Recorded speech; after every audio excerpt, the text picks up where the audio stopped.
Hello, everyone. This is Alain Dargham. I'm a journalist. I'll be moderating this panel. This time, I'm moderating from Washington. Also, some guests will join us from Washington as well.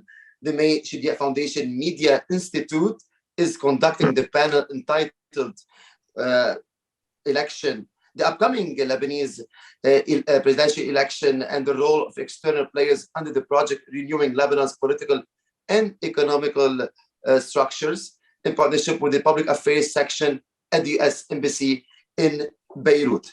Will join us from Saudi Arabia, retired Major General Essa Al-Faisal, international security and strategy researcher, retired Major General from the Royal Saudi Air Force. Also, we have from Paris, a Lebanese French journalist, Paris-based writer in Annahar Arabi, and she's very close to the President Macron, and of course, she's been writing about Lebanon for many years. We have also from, we'll go now to Washington. We'll join us Paul Salem. He's the president and CEO of the Middle East Institute. He focuses on issues of political change, transition, and conflict, as well as the regional and international relations of the Middle East. And today, probably we can have from him more the Lebanese perspective, since he also lived in Lebanon for a long while. Also join us from Washington, Ambassador David Hale. He is a Wilson Center Global Fellow and American Career Ambassador for about 38 years. He was the Undersecretary of State for Political Affairs from August 2018 till May 2021, and actually also was ambassador for Lebanon. I got to meet him when he was U.S. ambassador for Lebanon I met him around 2015. Thanks all for joining us for this very interesting panel, very important for the Lebanese public, and also whoever is following the Lebanese playground in the political scene. Also, it's a major event, the presidential election. Let's start. I just want to give 2 minutes for each guest to give us his perspective about this upcoming election. We start with Ambassador David Hale. If you give us in 2 minutes your perspective about this very important political event for the Lebanese people. Well, thank you, Alain, and thank you to my colleagues. I really look forward to the discussion and learning from all of you. I've been in and out of Lebanon since the 1980s, so I have watched a lot of your presidential elections during this time frame. And we all know that these are difficult moments. The Lebanese political structure is very delicate. It's very easy to fall into traps of paralysis and vacancies during these periods. There's a lot at stake, so I understand why the political players take such strong positions at times. But this is a moment in Lebanon's history where you really can't afford, in my humble opinion, the kind of brinksmanship and gamesmanship and playing with vacancies that we have seen so often in the past. There's a government formation question that is still unresolved. There is a fiscal and financial and economic crisis of historic proportions on a global, compared to any country in the world, combined with all the other issues that Lebanon has faced, including COVID-19, the inflationary pressures, the refugee crisis. The list is very long. So this is a time, I think, where while the stakes are high, it's important that decisions be made on time, if possible. And certainly the United States and other allies and friends of Lebanon and the Lebanese people stand ready to assist. But these are questions, of course, ultimately for Lebanese elected leaders to tackle. Back to you, Alain. Definitely, we're going to talk about your latest book that is still banding, but definitely has lots of background information that the public didn't get the chance to read it yet. So let's move to let's stay in Washington. Let's move to Paul Salem.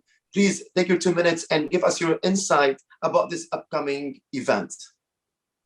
Well, I mean, I fully agree with what Ambassador Hale said. This is a particularly difficult moment for Lebanon. We were just in a meeting presenting the latest World Bank report, and all the economic charts they put out for the Middle East and North Africa. The Lebanese data is literally off the chart. There's not enough room to show the spike in poverty, the inflation rate, the collapse of the currency. It's not even measurable on the chart. This is no normal time. The level of suffering in Lebanon is tremendous. The responsibility for that suffering lies actually with the governing class, which is largely in charge of still making decisions and has a big say in who might be the next president. Definitely, Lebanon is in need of a new governing team, to put it lightly. And although the president in Lebanon is not a fully executive president, he is still a very central figure representing the state, representing a key partner in the formation of government, respecting the constitution, keeping the system functioning properly.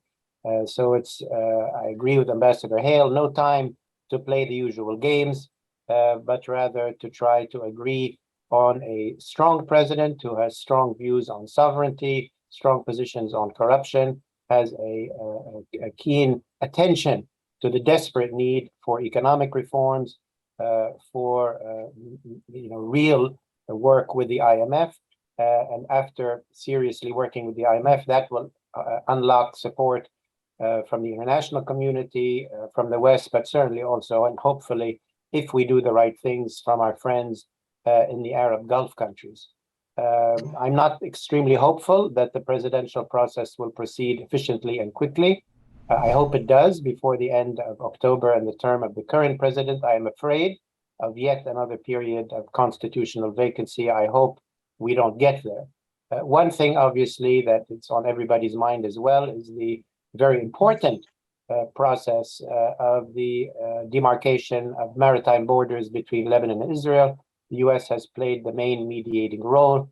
The deal keeps being announced to be closer and closer. This is a very, very significant deal if it happens. It does, first of all, indicate kind of a political shift in the behavior of Hezbollah. If Hezbollah, in a sense, is willing to make a deal with Israel, what does that mean, for Lebanon and for the, that relationship there? But more importantly, it might give the beginning of hope that if we can begin to explore offshore gas resources, we're not going to get gas anytime soon, but that might be a sense of hope for investors, for others to begin to take hope, begin reinvesting in Lebanon if there is a good governance team in place. We're going to see later. We're going to see later on how this gonna impact the presidential election if the demarcation happen, or will happen in the next upcoming days. Probably, as you mentioned. Yeah, Alain, if I may, and I wanted to say this up front, I really want to, salute May Shadia, our dear friend, who's behind all of this. I failed to mention that in the very beginning. Greetings to you, May. I hope you are well, and honored to be on this panel under the name of your foundation. Thanks, Alain. Thanks, Paul. So I'll get back to you. Randa, Takieddine, we're moving to Paris. So actually, we're covering this event from different angle, from Washington to Saudi Arabia, now to Paris. Later on, we can explain historically why these nations has a big say in our presidential election, if it's correct or not. Randa, Takieddine, you have your 2 minutes. Alain, thank you very much for your presentation. And thank you, May Shadia, also to host me. It's an honor, as Paul said, to be part of this Zoom debate that I think is not going to be a debate, because I agree with what Ambassador Hale and Paul Salem had said until now. I totally agree with them. Now, again, historically, France has had the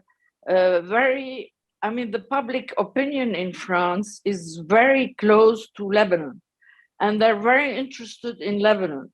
And there is a community of interest between the people of France and the Lebanese. And this has been since François Mitterrand, that I was covering French politics, and I noticed that the French people are very interested in what's happening in Lebanon. So obviously, French presidents also, they have to follow their public opinion, and they get really involved in Lebanon. That's why historically, Alain, French presidents have been from the beginning, very involved in Lebanon. Now, what have they managed to do is something else. I mean, each president has been doing different things. Now, President Macron is trying to get to push the Lebanese officials to have this election on time, the presidential election on time, because as Ambassador Hale said, it's very important for Lebanon to have a president who is Paul described the qualities that the Lebanese president-elect should have. So he's trying his best, and his team is following the situation day to day, actually. Even I told, just before we started this conference, I asked one of his team covering the Lebanese question. I said, what if there is no presidential election during as scheduled? He told me we're going to have a discussion next week in the Conseil Général in Brussels among Europeans, what to do to make more pressure. I think there is general frustration because although nobody wants to admit it, but obviously we all know that there will not be a consensus from now till the 31st of October for the election. There will be a vacuum. This is my analysis, but it's based on all the developments in Lebanon. So the pressure will be strong, but what leverage they have, I don't know. They still are talking about sanctions, but unfortunately, I mean, doesn't help, because we have seen sanctions on Gibran Bassil, for example. Nothing has changed. Well, we're going to connect the dots all together in this panel. We're trying to get closer and closer to have a broad view and clearer picture for our audience that are going to listen to this panel. Takieddine, we'll come back to you from Paris. Well, now we shift to Saudi Arabia. Saudi Arabia also played a big role in the region, especially in Lebanon for many years. We all know that Rafi al-Hariri was one of their most influential prime minister in Lebanon. He was also decision maker at some point. General Essa al-Faya. So you have your 2 minutes. I'm listening. Well, first of all, thank you, Alain, for your introduction, and thanks to our colleagues, David, Paul, and Randa. And a big thank you to Dr. May Shadiak and the May Shadiak Foundation for organizing this panel. I believe Lebanon, even if people look at Lebanon as a small country, I think it is important to the Middle East as a country that has big diversity within the population of Lebanon. And at the same time, any player within the region can make a role, whether positive or negative. And we believe, I think, if I can read the Saudi policy and GCC policy towards Lebanon, that Lebanon must take a path of stability, security, and get supported for prosperity. So the socio-economic issues will be solved internally, and a governance should be honored. And I think this is the weak point. Probably we can discuss more later on this point. I think governance is a critical point, and this election is probably hopefully going to make a shift. Although a lot of people don't think it's hopeful enough, but with the support of Saudi, the US, and France, we saw the statement in 22nd of September to support Lebanon, and I think has been the case for a long time in terms of Saudi support to Lebanon. The point of support has shifted some time ago. Late 21, from the state's institutions to the people of Lebanon, where I think there was a big mistrust in the Lebanon government sometime. But I think that it's getting back, hopefully. And we will look. We're looking forward to see how far the governance is going to go. And I think there are issues that probably I will touch on later from a strategic point of view and from a geopolitical point of view, rather than domestic, where my colleagues here are more experts in that area. But I think there are four main issues that any candidate or president or parliamentary candidate should shoot for or aim to do. Very strategic issues. The first one is to enable the state institutions, which is missing. The state institutions are missing. The role is not there. With militias in control, if we can say a state within a state. Secondly, the economic crisis and its implications. And thirdly, the security and stability, which was, I believe we all agree that Hezbollah plays a role in hijacking these institutions and having a negative effect on security and stability. So the candidate will face a problem, and he or she has to really think about this. And fourth issue, from my point of view, is getting the Lebanese Arabic relations back to normalization or to a better path, and also the international relations, working with partners just like the US and French. So, and getting away from regional players just like Iran. I think we know all the negative role that Iran is doing.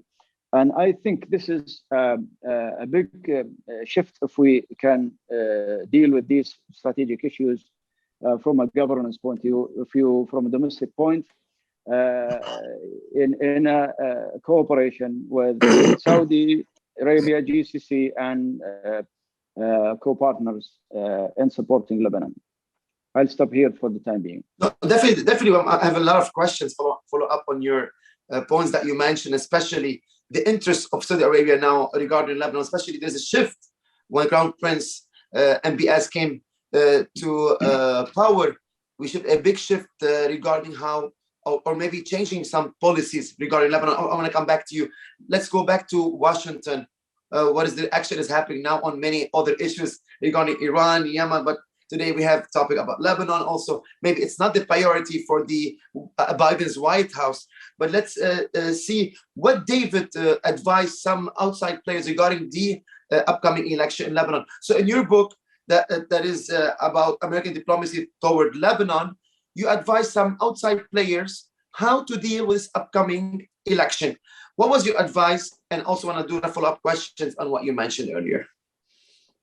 Thanks, Alain, and thanks for mentioning the book. It's not been chosen yet by a publisher, but it's under review. The inspiration actually for the book was an article that Paul Salem wrote in 1991, 92, which I read, and it really shaped my thinking about the relationship. And one very important factor to bear in mind when you're trying to assess U.S. policy toward Lebanon is that it is rarely a policy that is focused just on Lebanon. It is more typically an approach that we take based on regional and even international considerations rather than Lebanon-specific elements. And that certainly has informed our approach to past elections. In 1958, famously, we got very involved and President Eisenhower sent 14,000 Marines and a senior American diplomat to sort it out. And we were able to do so based on a formula that Gamal Abdel Nasser had offered to our ambassador earlier that year to resolve a growing crisis there. All the elites of the country came together on that, but it didn't resolve any of the underlying problems that were causing so much tension and conflict in Lebanon, which came to the fore later on. Again, in 1988, we became very involved because vacancy was looming, and we felt for regional factors that would be very dangerous. So Richard Murphy, who was then Assistant Secretary, launched an effort to extract from Hafez al-Assad a couple of candidates that the Maronites could then pick and choose from. Unlike 58, it was a terrible failure. We could not get a choice out of Assad. He had a dictated choice of one candidate, very pro-Syrian, Mikhail Daher. So the track record of outside involvement is very mixed. And otherwise, we go through all the elections, but otherwise, I think my advice, certainly to outside players, is to be very cautious and to understand the complexities of Lebanon, and that often undue influence can lead to very distorted and discredited choices. In 1982, the Israelis came to George Shultz, our Secretary of State, and advised him that they were promoting Bashir Gemayel as president. We had nothing specifically to do with it, but Shultz's advice to the Israelis was, it's better off if the next president, if it is Bashir, he appear to be his own man and not dictated from outside. And I think that was, in hindsight, good advice. So again, I would encourage outside players to think very carefully. Now, we do know there have been examples, the Taif agreement, which led to the election of Renee Moawad, and then after his assassination, Elias Harawi, Doha, which led to the choice of President Suleiman, did resolve some problems, but in the longer run, there were real difficulties that came from those compromises. So when I hear from Randa, I hear the sound of maybe the French getting interested, if there is a long-term vacancy, of coming up with some kind of conference formula. I'd love to hear more from Randa on that. But again, I'd be very, very cautious about external players playing such an aggressive role. This is a time where Lebanon can, in theory, come together and find that credible leader that the others have spoken to and about. And I would urge that approach, more of a hands-off formula for outside players. Ambassador Hale, do you think it's not a different game? It's different rules now, different atmosphere. We've seen, President Alain, when we became a president, there was different circumstances. Now the things are different. How do you read it now? You see, the Hezbollah is trying to push for a candidate. They cannot find one yet from one aisle, and from the other aisle, there's so many opinions from these new 13 members of parliament, from the Lebanese forces that are probably on the same page with Takieddine, with the Jumblat and others. How did you read the first round of election? Wasn't it a big mess, you think? Every 6 years, things are different, but then often they're also sort of, when you look deeper, kind of the same. And the structural problems of governing Lebanon are real and persistent, and were adjusted at Taif, but have not been adjusted since then. So you have these difficulties in finding compromise or having outcomes. I mean, the whole system is set up, frankly, to avoid any one faction from sort of lording it over any other. So inherently, it is prone toward paralysis. I would say that what's different now is, what I understand anyway, is you have a crisis, as Paul has described it, of unprecedented proportions, and there isn't the luxury of the usual politics as usual. Secondly, you have the frustration, I have anyway, and I think others, that while I just talked about how outside players should stand aside, the truth is that Hezbollah, of course, is financed and supported by Iran, and therefore Iranian influence is very apparent, done through and conducted through a Lebanese faction and party, of course, but nonetheless, that is a substantial foreign role in any election, and that needs to be exposed and balanced by, I think, those who oppose that. And so I think you have a parliament that does have a very even split, and yet a 2/3 majority is required, of course, to have a quorum so you can have a vote for president. The role of the independents will be important in this regard, and I'd love to hear more from others on that score. So I think this is a very tricky time, And I think Lebanese leaders need to do what Essa said, which is look at their own credibility in the eyes of their public. They have been deeply discredited, and this is an opportunity to try to reverse that and change that image. Thank you, Dave. We'll come back to you. Paul, so if we go back to the past, the same players, the same probably the outside players as well. I mean, the same weight still exists in Lebanon. President Berry is still in power. You have also the Lebanese forces, like the same traditional players since maybe the past 15 years.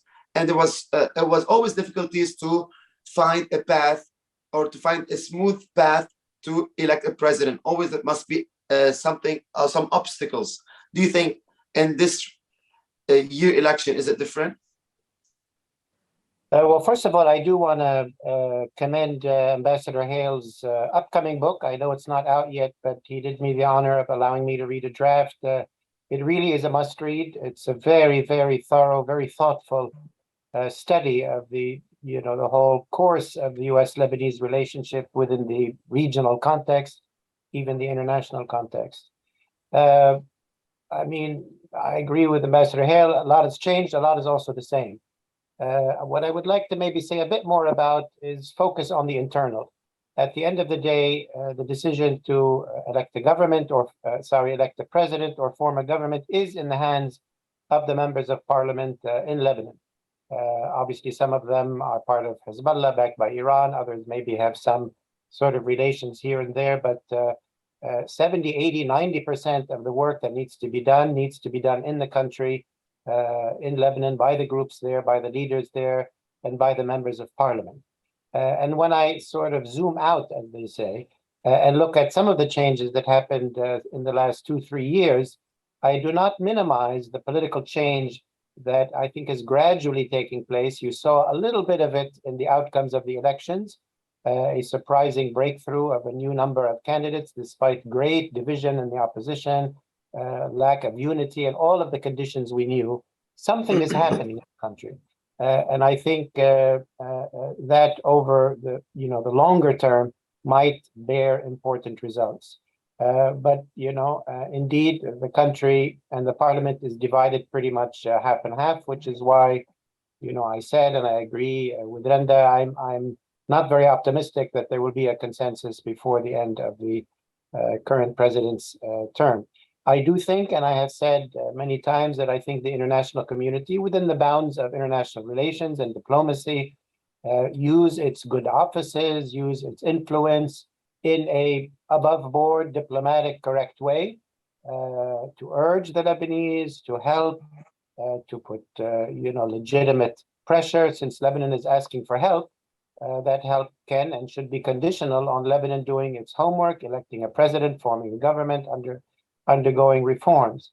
And I do think Lebanon is in such an intensive care situation that the international community should also, do what it can to try to move the ball forward. But at the end of the day, it is and must be a Lebanese decision.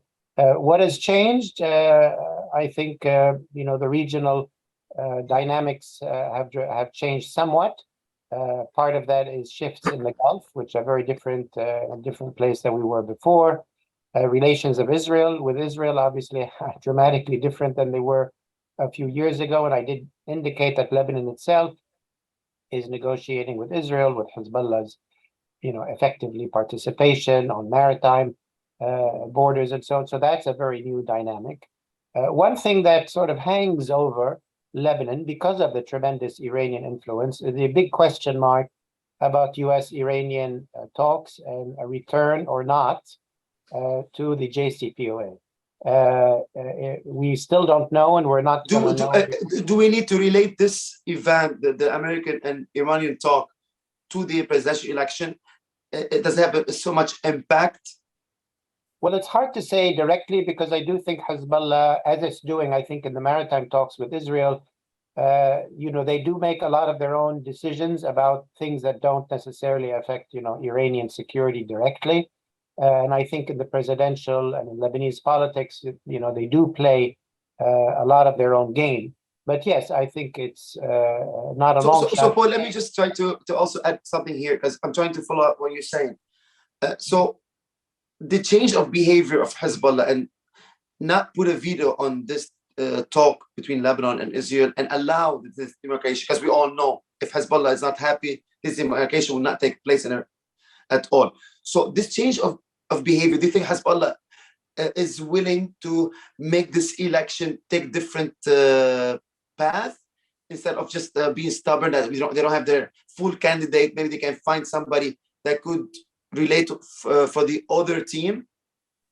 I mean, if we go back, several decades back, I mean, the reality is if the US and Iran are in a period of very high confrontation, maximum pressure, things of that nature, Hezbollah takes note of that and will not be comfortable with a president who's too, in our words, sovereign, who is too, independent-minded. Same with the Assad regime in the past. If relations are calmer between the US-Iran, if there's no high pressure between the two, if there is a JCPOA and so on, I could imagine, I have no sort of proof of, evidence. Just a thought. Yeah, that in an analytical way, if the relations are more relaxed, as it were, one could imagine a bit more flexibility. It's just remarkable that the timing of the Lebanese elections are taking place still at a timing when everybody expected by this point we would know yes or no if there's going to be a nuclear deal, and we still don't. And that's a very big issue, over the entire Middle East. Obviously, it affects the Gulf countries, affects Israel. So it's a big deal, and it's still not clear. Okay, thanks, Paul. We'll get back to you. Let's move to Paris with Randa. Randa, I just want to mention, I want to give you a sense of Lebanese people in Lebanon. They say Macron is not Jacques Chirac, is not Mitterrand.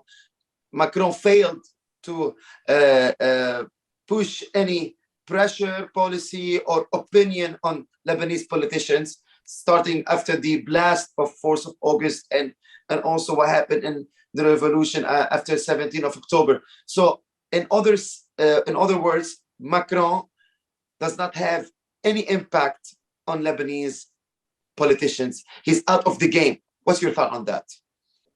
First, Alain, I would like to answer the question of Ambassador Hale about conferences and France. What I mentioned at the beginning, it was the debate they're having on Lebanon in Brussels, not about another conference. But I think also that the French are not at all keen on having a conference that is going to change Taif, or to give a third of the prerogatives to Hezbollah. No, I think the French are very well aware that it is very dangerous, as Ambassador Hale said, to shake the equilibrium done by Taif, and the French are working with the Saudis. Essa must know that, and he just mentioned it. They're working with the Saudis hand in hand, and the US.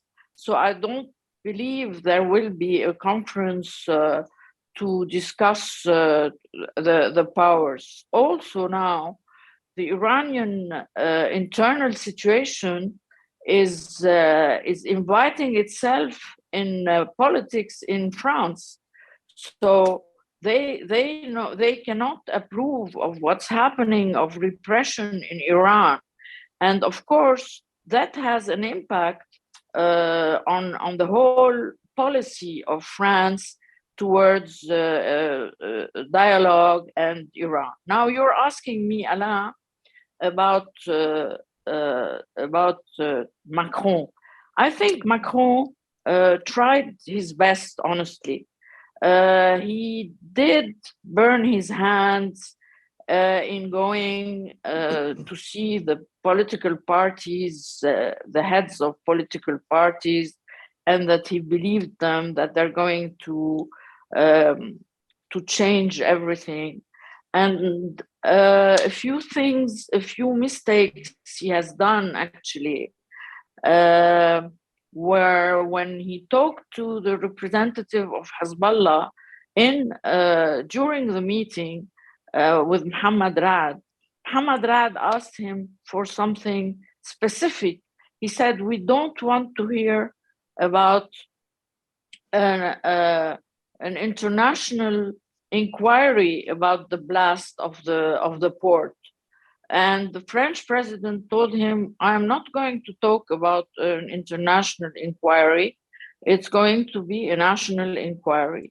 That was a wrong move, I think. It's in my opinion, it was a wrong move to say that.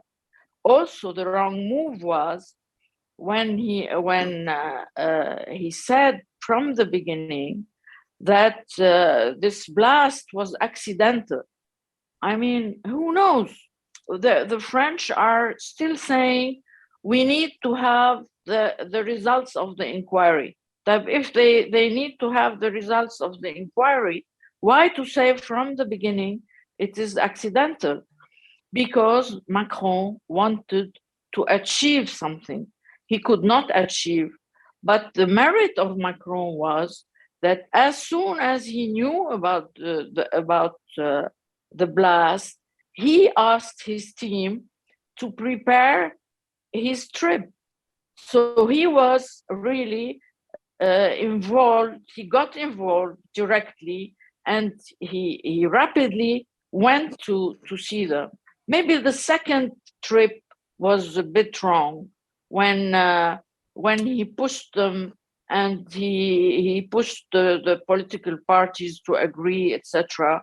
I think that was not a very good move in my view. Although you are saying, Alain, that I'm close to Macron, no, I'm close to French politics. I cover close to French politics. Yeah. No, I mean close to the leaders. I'm sorry, by close, like you got some insight. You can get any information. Oh yes. That's what I meant. You are close to this administration. I mean, you're not out of sight. You have ears inside the Champs-Élysées. Yes. Of course, it's my job as a serious journalist to cover to gather good information. Of course. No. That's what we're trying to say. You have insight. So let me just ask you a question. So basically, you said that Macron is working. We've seen this statement that came out from the UNGA in 22nd of September, the meeting between the French, Saudi, and the US. But my main concern here, what kind of role that Macron, after he played all his cards on the Lebanese playground and he never achieved nothing, what could he achieve in the future with the Saudis and the Americans regarding the presidential election? Look, I tell you something, Alain. The reality of the things is that if you see the world now, nobody's taking care about the situation of Lebanon. Nobody, except a little bit the French. And the French are pushing the Saudis, who were so frustrated with the Lebanese, to get involved in that. The Americans are, I don't want to speak about they only the care about Americans. demarcation. Ambassador Hale actually asked that question to David. No, it's not true. It's not true. Ambassador, the US is really confident in giving its backing to the French role in Lebanon, and Ambassador Hale knows that.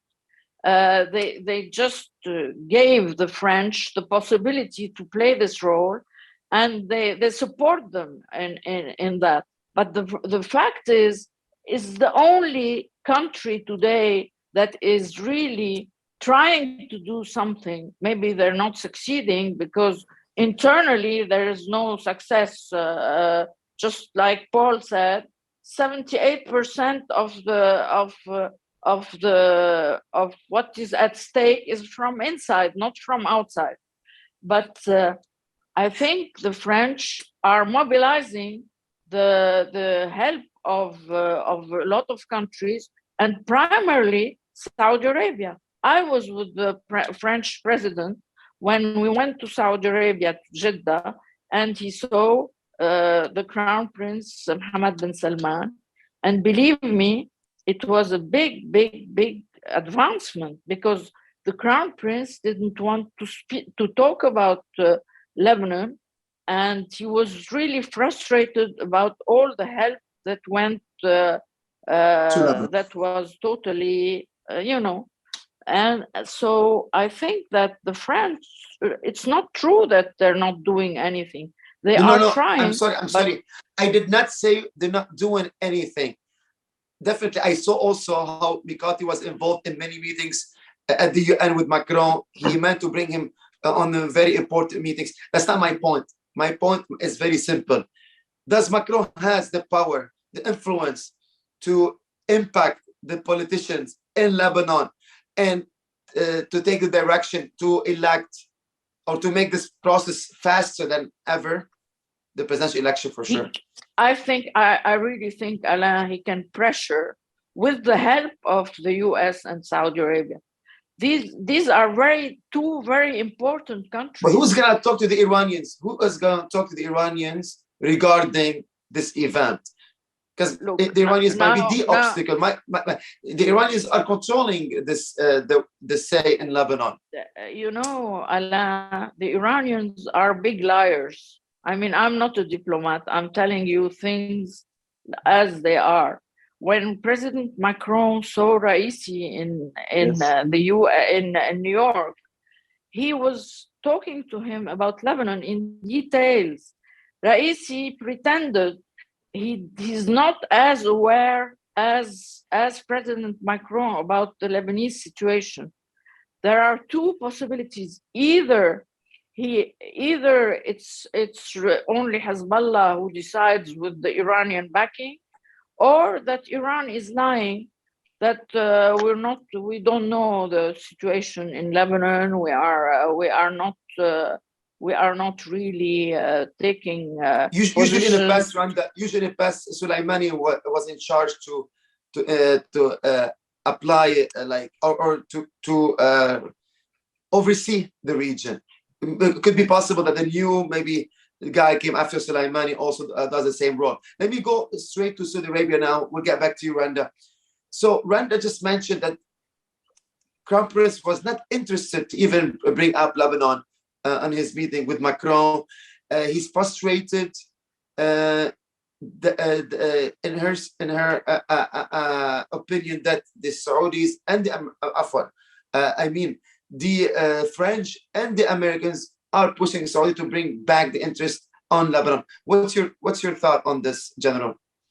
Well, I think we all agree that there is some frustration in Saudi Arabia, whether it's being the leadership or the population of Saudi Arabia, just because of the behavior of the Lebanese government.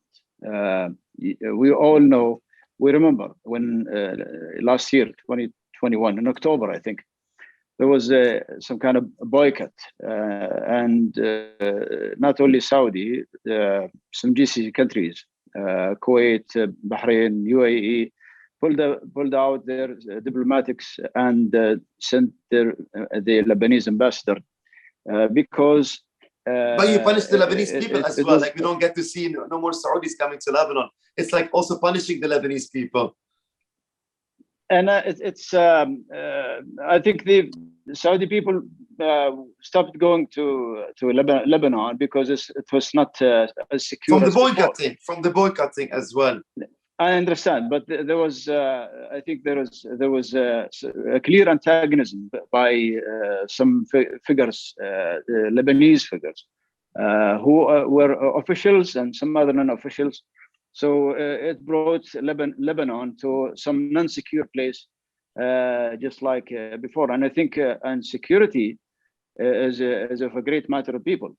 But back to the official stance, I think when a country like Lebanon does not have a governance that controls, let's say, narcotics and drugs, where it was intentionally transported to Saudi to affect the youth of Saudi Arabia.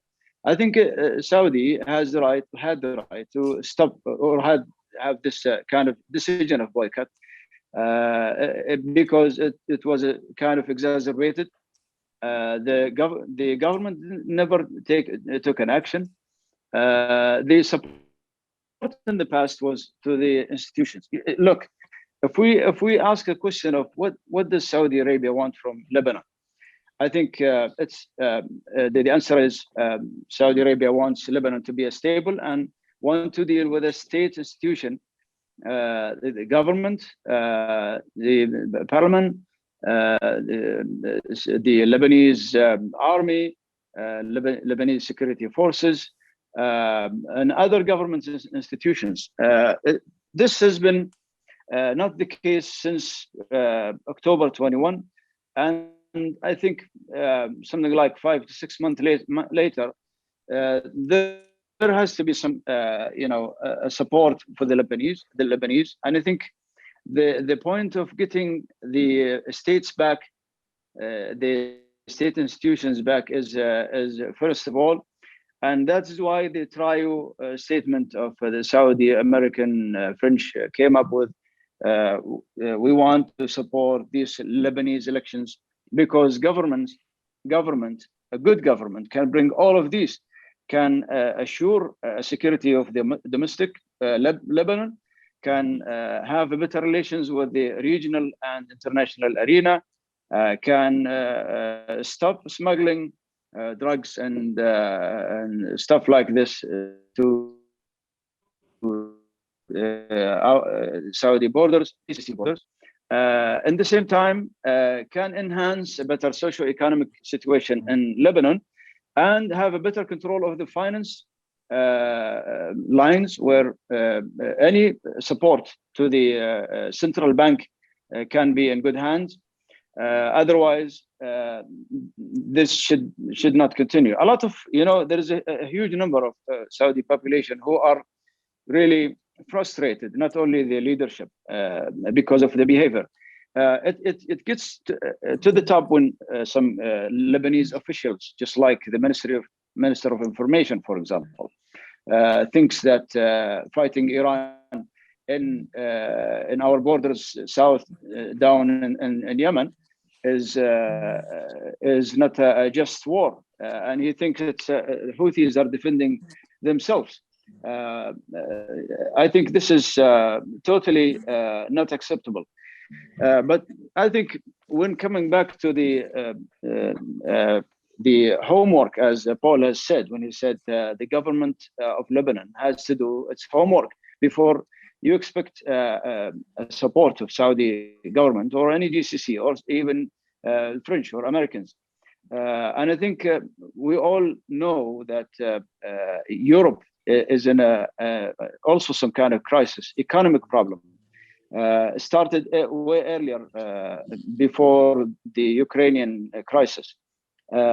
Macron, when he came here, he's looking for French interests, and nobody can blame him for that, just like any country. But I think the French have been working in a kind of mono approach to Lebanon, and they figured out that they cannot do it alone without the help of Saudi Arabia. And I think with the big help of the US and the matter of putting pressure on Iran, stopping support of Hezbollah militia, would get the governance back, I think, where we can have a better socio-economic development, we can have better security, we can have better control over the borders, we can stop money laundering, drugs toward our borders, and in the same time enhance a better relation within the regional neighbors. And I agree again with Paul when he said there are new regional dynamics. And I think we need to come to a positive dynamic that has changed. I think not because I'm Saudi, but I think everybody acknowledges the Saudi program, Vision 2030, which encompasses all the regional partners. Hopefully, Lebanon will become one of them, getting the Middle East to a new Europe, as Prince Mohammed bin Salman has mentioned earlier.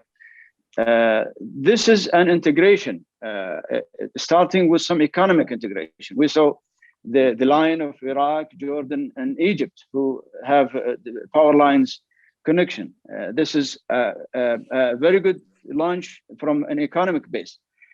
We saw Saudi having more than 19 agreements with Iraq, for example, although Iraq is not a secure place yet. But we in Saudi Arabia, we think that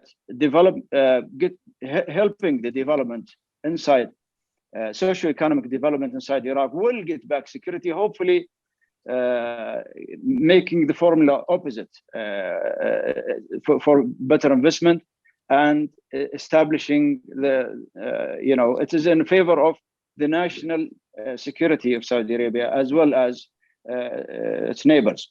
So for the change or the shift has happened.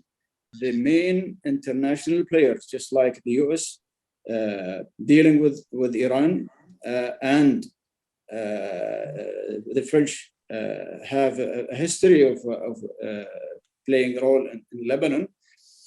Probably we can advance, and the main role, I think, is the homework that Lebanese government should have or should carry on within domestically. And I think we should be optimistic, because the elections went a little bit in favor of some evolutionary candidates. I don't know. I'm not expert within those names, but let's be hopeful. Unlike and you have a big ally, mainly, or the main Saudi Arabia's ally is Samir Ja'ja, that represents maybe the views of Saudi Arabia and Lebanon, or the interests of Saudi Arabia and Lebanon. Do you think Saudi Arabia is aware that this name is hard to make it to the presidency, since it's very anti-Hezbollah's position? I think Saudi Arabia will support any candidate that would have a better influence inside Lebanon, to have the state institutions working rather than Hezbollah militia taking control. I think any loyalty of any Lebanese to outsiders does not help Lebanon. Samir Ja'ja, I think, is taking probably a good role. Hopefully, he will succeed. And I think if he does what he looks like to do, then probably he will succeed. And it doesn't matter for Saudi Arabia. I think whoever is working for the benefit of the Lebanese and better governance domestically, better international relations and regional relations, he will have a better support from Saudi Arabia. Saudi Arabia does not support militias or same exact words when I spoke with the foreign minister of Saudi Arabia in New York this just past month. I'm gonna get back to you. Let me just go back to Washington. Do you think Ja'ja or Basil David can be elected, because the degree of opposition of other camps is very thick? Ja'ja has extensive anti-Iranian stance, while Basil is under US sanctions. And I want to talk about these sanctions because you were under the administration when these sanctions were placed. What's your thought on that, David? Yeah, thanks, Alain. I did want to underscore, I retired from the State Department a couple of weeks ago, so I am in no way representing the United States government in anything I say. But even my instincts remain that of a diplomat, and I'm very reluctant to speak about individuals in Lebanon in the way you've posed the question. They have to be tested by the Lebanese political process as to whether or not they are viable candidates, and if not, whether they can influence the choice of alternatives. But I do want to go back, because you raised JCPOA, and Paul gave a really interesting answer. I have respectfully, I have a slightly different take on Hezbollah. I believe that when there is heightened tension between Iran and the United States and maybe the Gulf, Hezbollah is very inflexible and maybe even aggressive. Certainly they're aggressive when their interests in Lebanon appear to be challenged, as we've seen historically. But when there are periods of calm, they are equally inflexible, in my view, and relaxed to the point where they believe that they can expand and even further extend their influence. So one of the great frustrations is that Hezbollah just seems to grow and grow and grow in its influence. And I totally respect the view of the Saudi leadership and Saudi people toward Lebanon. I understand, I believe anyway, some of their frustrations, but I do hope that Saudi Arabia can find a way back to be present and not so absent in Lebanon, because it's a very important bulwark against this growing menace from Iran in Lebanon. And unfortunately, that absence tends to reinforce the very negative things that have led to it in the first place. It only tends to reinforce the problems that Essa and you have gone through. So I really hope that there's a way back for Saudi decision makers to find the right path. So that's where I am. You asked about sanctions. What's the question exactly, Alain? Okay, so were you with sanctioning Basir? Because now there is some sense in Lebanon, some group of Lebanese people are saying that definitely support Basir's stand of political party. They're saying that if Basir was not sanctioned, he could be the most potential candidate today to become a president. So do you agree that the US made a mistake, or did they make a mistake to impose sanction on Basir? Well, I don't want to get into too much on this because it's a matter of law. I mean, Basir's, the evidence was developed by the Treasury Department and it was announced. And but is it fair only him to receive sanctions? What about Burri? What about all the political players that been stealing money from the Lebanese people for years? There are others who were sanctioned, and there may be others who should be sanctioned. But this is a specific case in which Treasury developed the evidence it developed and took the decision in consultation with the State Department that it took. And the position was outlined publicly and is available to everyone. I think the basic equation is what I said earlier, is that despite everything we've said, and everyone is very valid in their points of view here, and we're basically in agreement, at the end of the day, it requires 2/3 vote, the way it always seems to have worked in the past, almost always anyway, except 1970, is there isn't a vote for president until there is a understanding that a consensus has developed around a candidate, and therefore you're not going to get 2/3 to get a quorum until you have that consensus. And that's the challenge for any candidate, is to get to 2/3. And just add up the math. This is a parliament where that's going to be really hard for anyone that you've mentioned, and any other candidate for that matter. So this is a time for people to think carefully about what is in the interest, because look, if Lebanon goes into a vacancy, presidential vacancy, as others are predicting and may well be true, the question, are you going to have a government by then? Hopefully. But still, even without a president, most of the urgent needs that facing Lebanon today will be very hard to meet in terms of the IMF package, in terms of inspiring confidence by potential donors to help that IMF package succeed. The maritime agreement will be much harder to wrap up, if it is indeed as close as people say, without a president to represent that element. All the things that we're hoping to accomplish are going to be 10 times more difficult in a vacancy. So it's a time for Lebanese to come together and think carefully about how they can avoid that. Thank you, David. Paul, some people looking at Frangieh as could be the solution for this upcoming election, because he still have some relationship with the international community, and also he's close or aligned with the March 8th. What's your thought on that? Could be Islami Frangieh the solution at the middle candidate for both camp? Well, I'm not going to get into names and this candidate or that candidate at all. I stand by what I said. I think Lebanon needs a candidate who has a very strong stand on what should be basic, which is the sovereignty of the country. I don't think that should be a matter of surprise or debate. I think it should be somebody who has a proven record of cleanliness, a strong track record against corruption, not corrupt or involved in any corruption themselves, somebody who has the dynamism and energy to be a leader at a time when Lebanon needs strong leadership. And it needs to be somebody who has definitely, of course, acceptance given the election system in the country, no doubt, and the support of a good majority of the people, but absolutely needs international credibility internationally with the West, and very importantly, as the general said, with our friends in the Arab Gulf. Those are the characteristics. There are many people who could fit those characteristics, but that's what Lebanon needs. That needs to be followed similarly. So we're not looking for a candidate that has a strong that is prime backed up minister and a strong government.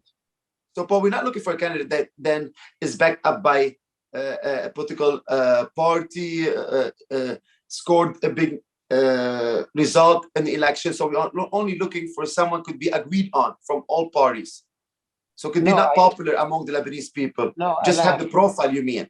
Alain, I did say that the president needs to have strong support from the Lebanese, from a good majority of the Lebanese people. That could be somebody who has a party, who did well in the elections, could be somebody maybe that didn't even join the elections, but is actually somebody who ends up being popular and strong support. A president of Lebanon needs the support of a large number of Lebanese before he can represent Lebanese interests anywhere else in the country. Of course, that's the case. But we do have a consensual political system. So yes, for better or for worse, this candidate has to get a 2/3 approval rating. I think we've said enough about this process. I think we're all rather afraid that this might not go quickly, and I think we all agree that the depth of the crisis in Lebanon requires exceptional action within Lebanon, exceptional action from outside of Lebanon. Lebanon cannot afford the usual game. Let's have a year or two without a president. This is not by any means a normal time or tolerable, from the Lebanese perspective. Thank you, Paul. Randa, the French is the only probably the only country could speak with Hezbollah. Do you think that Macron's administration will play a role to kind of ease the problem of electing a president with Hezbollah, to find some common ground with Hezbollah, have a dialogue with Hezbollah regarding the election? Yes, Alain, I think that they're speaking constantly with Hezbollah. They're speaking constantly with all the political parties to have the election. The problem is consensus. I mean, the French cannot achieve the consensus that the Lebanese should have. The first parliamentary session that was held by Nabil Berri was something of a comedy. I mean, these white papers, white votes, over 60 white votes from Hezbollah and the Shia and the Tayyar, the Basil's party, and even what was really surprising was the position of the independent deputies, who are the big hope for Lebanon, that the big hope for a change in Lebanon. These have not been able to get along with the other opposition on Michel Maouad. That was not a very good move, because had they given the 11 votes to the candidate who got 36 votes, Michel Maouad, then at least the opposition would have given a message of strength, of more presence. Now with these 11 votes that went to Salim Eddi, who is a very respectable person, but who I understand is not after a position of president or anything. I mean, it's a waste. So I think that the frustrating thing is that this lack of unity with among the Is it lack of opposition is really experience? frustrating. Is it lack of experience? Those new members trying to. What about if? Okay, he also a good question, because also don't forget these 13 members came to the parliament promising the people we're gonna be independent. We're not gonna elect same political class, same faces. Don't you think they also have responsibility toward the voters that gave them that support to become members of parliament? Or it's not the Yes, but time I to mean, prove to anybody anything? no, I think that they should prove that they are a force able to impose a position, and not like this. I mean, it was a light choice to throw the name of Salim Eddi, who was not. I hear he was not aware. I don't know. I'm not sure. I didn't talk to them to know if he was. I didn't talk to him to see if he was aware or not. But I mean, Michel Mawad is a very decent deputy, and he's a young man, and he's proved to be a good person. I don't understand why the opposition didn't give him more votes to have a strong message that we opposition we are opposing the option of Hezbollah and the allies. Do you think the French will ever suggest General Joseph Aoun? Because we are used in Lebanon, where we don't have a common ground candidate. We always go toward a military guy that has some tight relationship with the US and the West and France as well. What's your thought? The French are not giving any names. They don't want to get involved in names. And as Ambassador Hale knows and has said, that the outside players are very cautious. And on this thing of names, this time they're very, very cautious. They don't want to meddle into names at all. I mean, when you ask them about the French commander-in-chief, they have nothing against him. They praise his commanding of the army, but I don't think they want to go into names. I'm telling you, I haven't heard any French official saying a name he wants as president. Thank you, Randa. So, Ms. General Al-Faya, going back to the past presidential election, we see Saudi Arabia approved somehow the Lebanese will and accepted a candidate like General Michel Aoun, who was more leaned toward the alliance of 8th of March and the support of Hezbollah. Do you think that Saudi Arabia will approve such a candidate close to this profile if the Lebanese people decided this kind of candidate? Regarding the Saudi stance towards any candidate that wins, if he wins, even if he's from those parties, I think if he does his homework, if he respects the sovereignty of Lebanon, which does not affect the national security of Saudi Arabia and GCC, I think this is good enough. But I think Michel Aoun and his party proved that this is not the case in the last few years.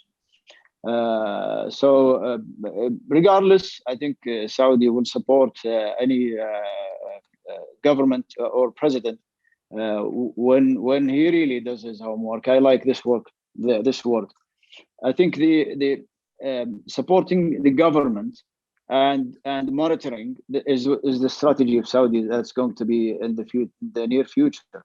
Will support in a trio approach, Saudi, US, French, monitoring also the how the government is going to do, and at the same time also monitoring the state institutions apart from intervention from Hezbollah, that will not probably like this approach. Probably Iran, this is controversial a little bit.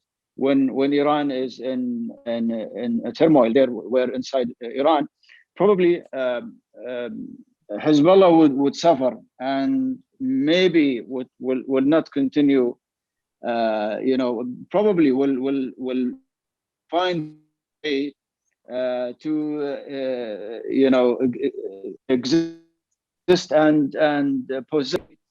State practicing its role does not help Hezbollah. I think the only strategic solution to let the Lebanese government institutions work is to handle weapons by only army and security forces.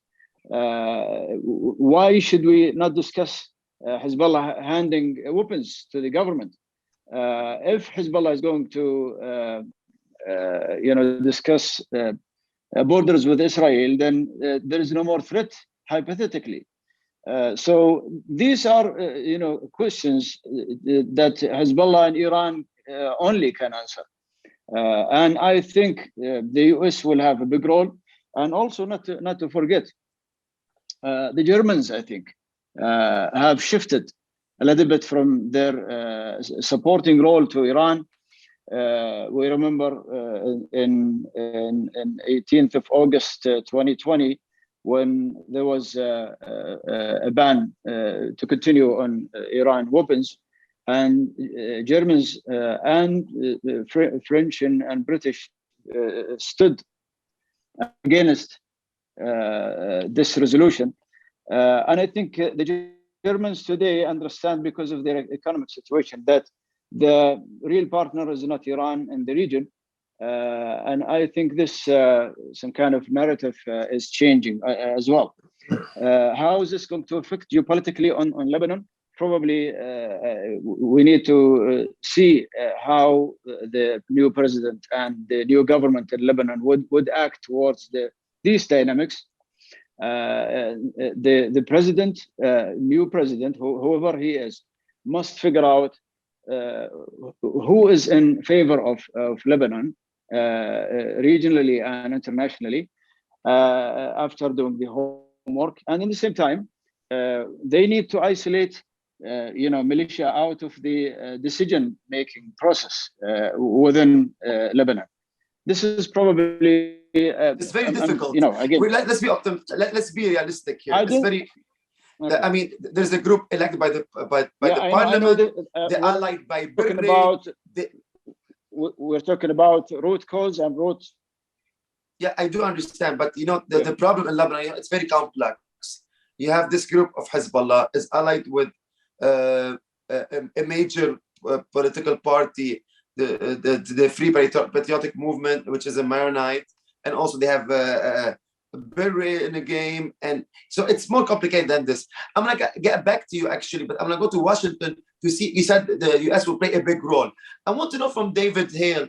And now, the Biden administration is facing many challenges. There's a midterm election, the war in Ukraine, the gas prices, the inflation, and where could Lebanon fit in its priority of the US agenda here?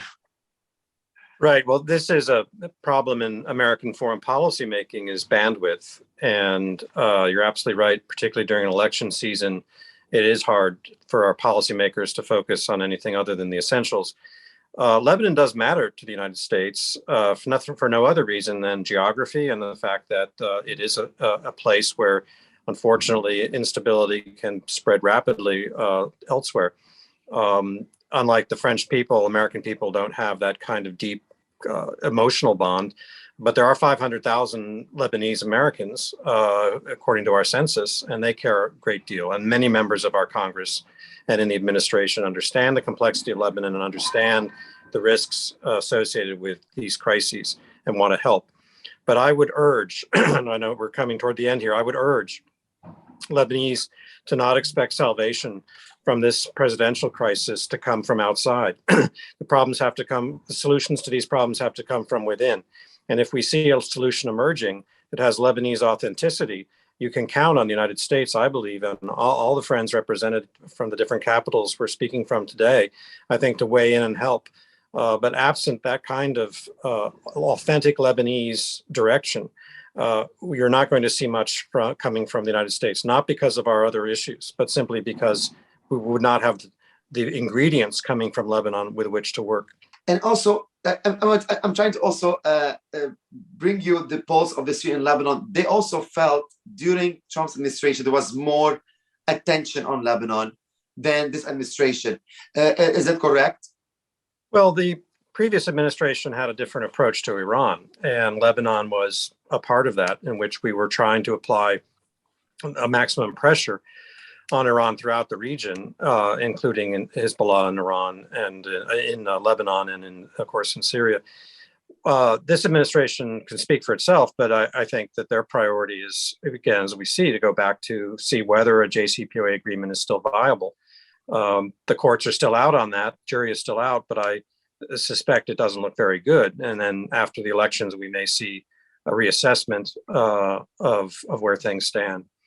But I think we have always invested in some of the things that where America can make a difference. And that has been a bipartisan commitment through multiple administrations to support this armed services, the Army, the internal security forces, in ways that outscale any other assistance coming into those organizations. Our effort, a sincere good effort to provide a solution to the maritime differences and state building, and also the conditionality of our assistance so that there is real structural reform that meets the needs of the Lebanese people, as opposed to the kind of corruption and superficial changes that we've seen before. Those are long-term strategies by the United States. They don't change depending who the president of the United States is, or for that matter, who the president of Lebanon is. Those are commitments you can count on. This is just a quick answer from, correct me if I'm wrong, I will just give you a statement. So basically, Biden has so much attention on demarcation of the maritime border because, as you know, he's trying to find sources, new sources, to be independent from the gas of Russia. Do you think also he pushed the Israelis to make this deal happen as soon as possible because of these circumstances that are taking place in the world, especially the need of the natural resources? Well, Alain, I mean, our efforts go back to 2012 with the Hoffline and the Obama administration. They continued with Amos Hochstein negotiating during that period. We had an envoy as well during the Trump administration, John DeRocher. Now Amos is back. So, the offshore gas is a long-term proposition. It's not going to make a difference, in my opinion. I'm not an expert on energy, but if there even is substantial reserves, it's not going to make a difference in the momentary energy crisis and shortages that the world faces. This is a longer-term plan, partly because there is energy there, potentially, partly because it can help build the Lebanese economy, and partly because it will remove a source of potential conflict between Israel and Lebanon. We're not pressuring anybody. We are opening the doors so that everyone sees what's in their interest.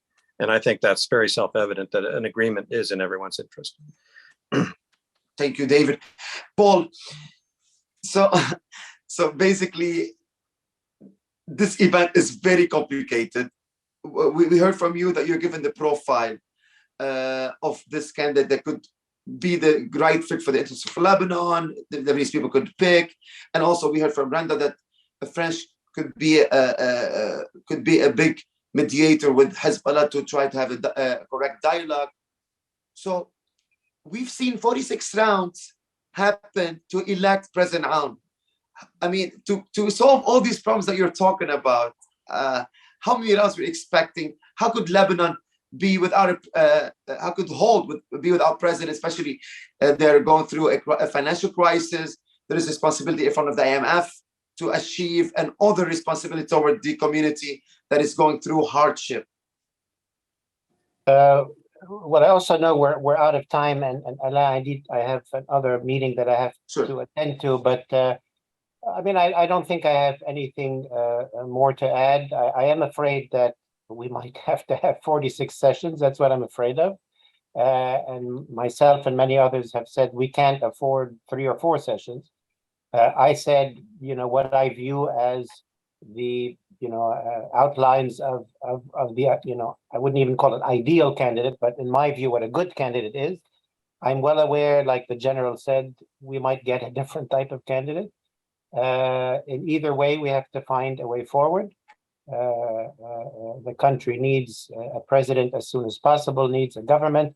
But again, as maybe the general said, whoever it is, they've got to do the homework. They have to rebuild state institutions, make the reforms that open up an IMF deal, which then opens up support from the West and from our Arab friends.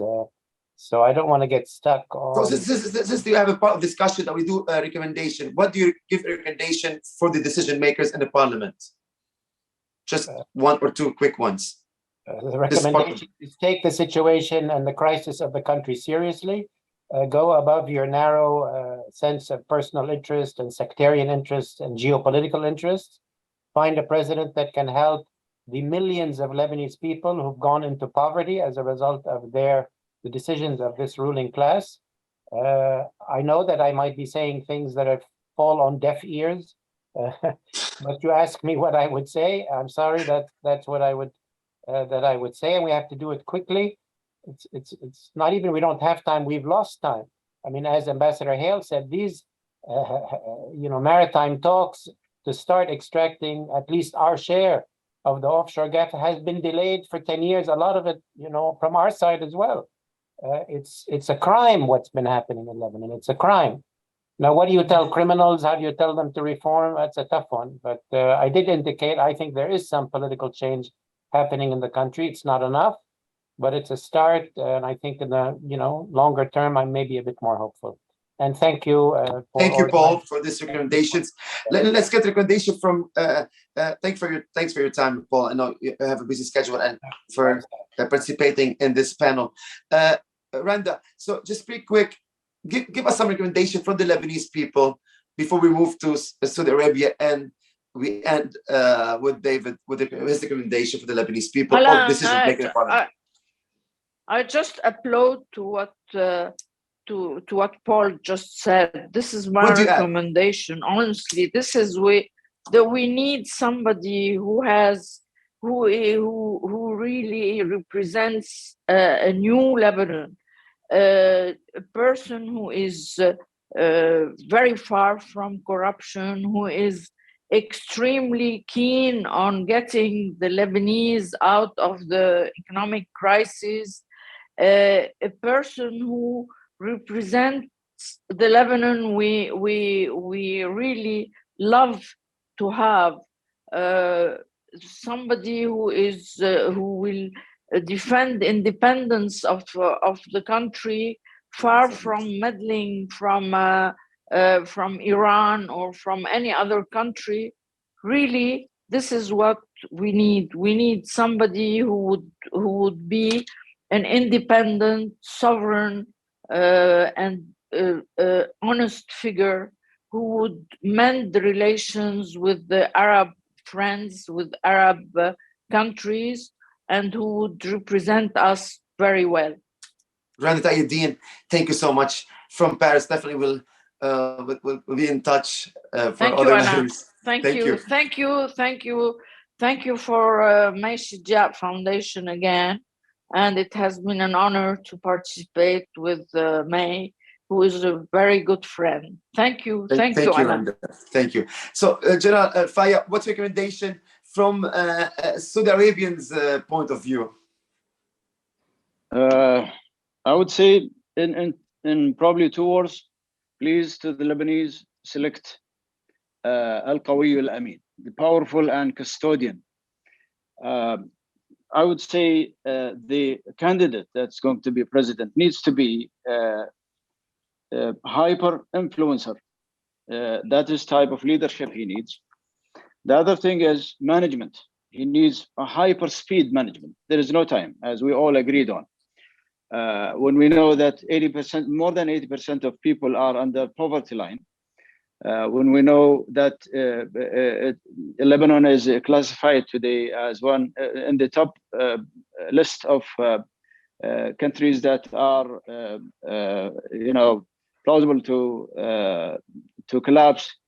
This is really a critical time, and I think we all need to support Lebanon, but again, starting from within. I think, as I think Dave had mentioned this earlier, and we all agreed that there is homework to be done. The type of governance domestically would reflect on even international arena. So the regional relations, Arab-Lebanese relations would be fixed by a better government. I think the means of enabling or empowering institutions of the government inside Lebanon would create a better influence outside, and it will reflect on security and stability of the country. The economic crisis would be over in combating corruption. Would this be happening? I don't know. It won't, probably it will not happen overnight, but I think Lebanese will continue pressing on the president and the government, and they will keep evaluating and assessing, as well as Arab countries, including Saudi Arabia, will continue assessing, and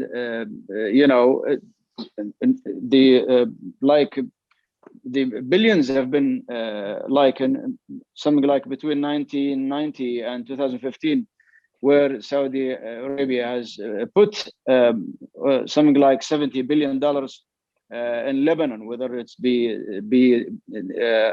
direct support, financial support to the central bank, or investments, or gifts. I think this will not. This will not be the case unless the Lebanon proves itself that the president and the government are working for the Lebanese people, not working for any regional partner or any international player. So this is probably my advice to the Lebanese. And thank you very much, Alain. Thank you so much for your input and your definitely your contribution here at this conversation from Saudi Arabia. We definitely will also remain in touch in the future. Let's end up with David Hale, Ambassador Hale. Of course, throughout your conversation, you gave so many recommendations. Do you want to add up something very concrete for the decision maker in the parliament, that they speak on behalf of the Lebanese people? Yes, and again, Alain, it was great to see you, and thanks to May, one of the great heroes of Lebanon. I just want to underscore what I've already said. My colleagues have spoken eloquently and with wisdom and idealism about the outcome. It is, of course, real-world politics as well, and it's a high probability that the leading candidates may sort of veto each other, so you end up looking for a compromise, and I hope it's a compromise that's more characteristic of what we just heard rather than something else that is truly an enlightened choice and a partner for the international community. But do not look, my advice to the Lebanese people and the leaders is to not look outside for salvation in this crisis. It must come from within. And then we see that the international community, certainly the countries reflected here, I'm sure will try to do their utmost to help restore confidence in the governance of Lebanon that is so lacking today. Thank you so much, David Hale. Thank you all for joining this conversation. Hopefully this recommendation will be heard, and we'll see that a new president will be governing Lebanon soon, and we'll get the credibility and the trust from the international community once again.